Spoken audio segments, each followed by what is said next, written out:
Frères et sœurs des paroisses de Magog, bon dimanche.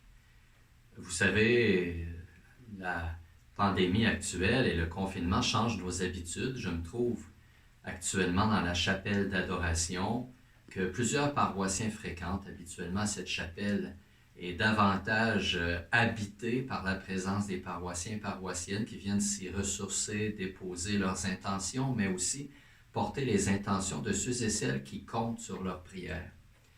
Actuellement, évidemment, la chapelle demeure fermée. Le Seigneur y est toujours présent, mais les paroissiens n'y ont pas accès. Cette pandémie change nos habitudes de prière, nos habitudes religieuses, communautaires, familiales, nos habitudes de travail. Et peut-être que après autant de mois de bouleversements, ça devient plus difficile de garder un certain rythme, de conserver l'élan intérieur pour vaquer à nos occupations avec amour. Il nous faut parfois nous laisser un peu tirer l'oreille pour nous mettre en route. Dans ce travail pour plusieurs à domicile où les habitudes sont bouleversées et où les limites entre la vie personnelle et la vie professionnelle ne sont plus aussi évidentes, parfois nous nous surprenons à nous entendre dire « il faudrait que je fasse ceci, il faudrait que je fasse cela, demain il faudrait ». Le devoir, nous en sommes conscients, mais l'élan pour l'accomplir est peut-être de moins en moins là. Il nous faut retrouver cet élan, cette urgence d'agir, mais urgence d'agir étant mue par un mouvement intérieur plutôt que par une obligation. Cela nous amène à la première lecture de ce dimanche, tirée du livre du prophète Jonas.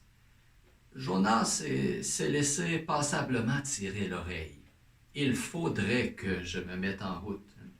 Il faudrait que j'aille accomplir la mission que le Seigneur me confie, mais je n'ai pas l'élan.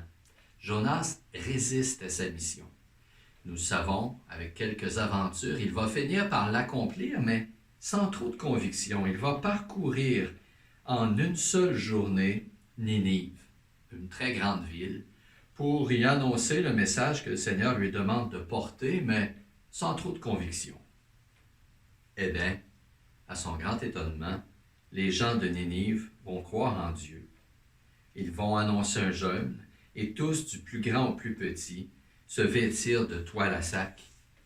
La conversion qui était pourtant annoncée sans trop de conviction par Jonas, qui s'était laissé tirer l'oreille pour accomplir sa mission, se produit. Nous sommes très souvent, peut-être encore plus ces temps-ci, comme Jonas. Nous nous laissons tirer l'oreille pour accomplir cette mission que le Seigneur veut nous voir accomplir. D'abord, notre propre conversion, qui n'est jamais tout à fait terminée. Et ensuite, par notre témoignage de vie, par l'invitation que nous pouvons lancer aux gens que nous côtoyons, entraîner d'autres dans ce mouvement de conversion. Dans la deuxième lecture tirée de la lettre de Saint Paul aux Corinthiens, Saint Paul rappelle l'urgence de cette conversion. Je dois vous le dire, le temps est limité, car il passe ce monde tel que nous le voyons. Ce temps de pandémie nous fait prendre conscience de notre fragilité, de la petitesse de nos moyens qui, en d'autres moments, nous paraissent importants. Il est vrai que la technologie nous permet d'accomplir une foule de choses. Nous pouvons avoir confiance en nos moyens, mais les événements que nous vivons nous rappellent que nous ne nous suffisons pas à nous-mêmes. Nous ne pouvons pas prétendre arriver à tout accomplir par nos propres moyens. Ce peut être aussi un chemin de foi, un chemin pour se laisser fortifier dans la foi, interrogé par cet appel à la conversion. Dans l'Évangile de Saint Marc, aujourd'hui, nous entendons retentir la parole du Seigneur lui-même qui proclame « Les temps sont accomplis, le règne de Dieu est tout proche, convertissez-vous et croyez à l'Évangile. Cette immédiateté du règne de Dieu est l'élan dont nous avons besoin pour nous mettre en route, pour travailler encore plus promptement à son avènement. Jésus nous le présente comme étant tout proche, ce règne qui arrive en lui, qui arrive par lui. Et ce règne qu'il veut voir gagner le monde entier, Jésus veut y faire contribuer ceux et celles qui se laissent interpeller par lui, par sa parole.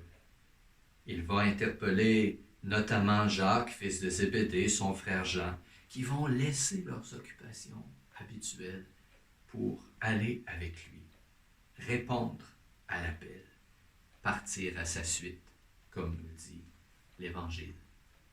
Évidemment, actuellement, nous ne pouvons pas partir pour très loin, confinés que nous sommes. Mais nous n'avons pas de prétexte à remettre à plus tard notre effort de conversion. Nous n'avons pas de prétexte pour remettre à plus tard le témoignage de foi que nous sommes appelés à rendre. Notre monde a besoin d'espérance. Notre monde a besoin d'entendre retentir l'Évangile. Et même si nous sommes actuellement confinés, rien ne nous empêche de porter le monde dans notre prière. C'est même une mission fondamentale que nous avons comme baptisés actuellement. À être la voix de ceux et celles qui n'ont plus de force pour crier vers Dieu. À être la voix de ceux et celles qui ont perdu l'élan de se tourner vers lui. Mais il nous faut pour cela nourrir notre propre élan. J'espère, frères et sœurs, qu'en ces temps de confinement, vous trouverez un petit élan intérieur pour vous tourner vers le Seigneur, porter vos frères et sœurs dans la prière et surtout, porter ce souci de la mission à laquelle Jésus nous appelle à contribuer. Oui, les temps sont limités et ce monde passe tel que nous le voyons, mais tout est nouveau dans la foi en Jésus-Christ. Prenons ensemble un bref instant pour laisser les bénédictions du Seigneur descendre sur nous, sur nos communautés et sur nos familles.